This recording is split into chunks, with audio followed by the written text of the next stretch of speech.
علمہ بیان، میں تمہیں بیان کرنے کی طاقت دی ہے، ہم نے تمہارے جسم میں یہ قوت رکھی ہے کہ تم بیان کر سکتے ہو، لہذا کیا کرو۔ چونکہ ہمارے معاشرے میں یہ چیز عام نہیں ہے، اور فضول باتیں منہ سے نکالتے رہنا، بحث مباحثے میں وقت ضائع کرتے رہنا، فضول قسم کی ایکٹیویٹیز میں وقت ضائع کرنا، دوستوں کے ساتھ بیٹھ کے غیبت میں، چگلیوں میں، معاشرے کے مختلف فضول قسم کے ٹاپکس پہ گفتگو کرنا، سیاست بازی پہ باتیں کرنا، فلاں ملک وہ کر رہا ہے، فلاں ملک نے یہ کر دیا۔ بھائی ان فضول باتوں سے بہتر تھا کہ آپ بیٹھ کے کوئی اچھی بات کر لیتے، کوئی اچھی گفتگو کر لیتے، کوئی حضور کی حدیث کے اوپر بات ہو جاتی، کوئی قرآن کی آیت پہ بات ہو جاتی۔ تو یہ چونکہ ہمارے معاشرے میں اس چیز کا کوئی شعور نہیں، میاں بیوی بیٹھیں گے، اس گھر کی بات ادھر بتائیں گے، اس گھر کی بات وہاں کریں گے، سوائے ایک دوسرے کی عزتیں اچھالنے کے، یا اس کی بات ادھر سنا دی، اس کی ادھر سنا دی، اور ہمارے پاس ٹاپک کیا ہے؟ یہی وجہ ہے کہ پھر دل مردہ ہیں، دلوں میں وہ امنگ نہیں ہے، دلوں کے اندر وہ ترنگ نہیں ہے، دلوں کے اندر وہ تازگیاں نہیں ہیں، دلوں کے اندر وہ خوبصورتیاں نہیں ہیں۔ کیوں؟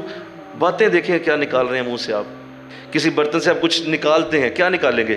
جو اس کے اندر ہوگا وہی نکلے گا نا۔ تو آپ دیکھ لیا کریں کہ آپ زبان سے کیا بولتے رہتے ہیں سارا دن، زبان سے کیا کلام کرتے ہیں آپ، کس طرح کی بات آپ کے منہ سے نکل رہی ہے۔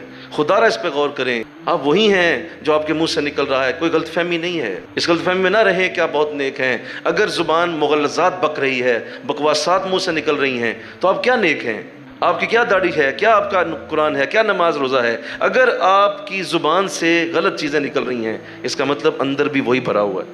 تو سمجھے اس بات کو، انشاءاللہ بولیے نا، اس بات کو سمجھیے کہ اللہ کو اچھی بات کرنا کتنی پسند۔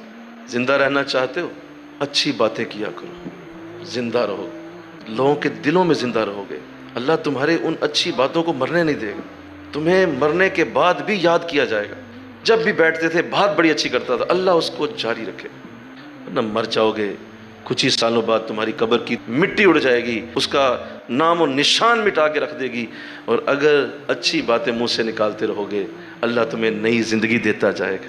چاہے تم نبی نہیں بھی ہو، تم کچھ بھی نہیں ہو، اچھی بات منہ سے نکالنا شروع کر دو، اللہ تمہیں زندگی دے گا۔ تو اللہ اس کی توفیق عطا فرمائے۔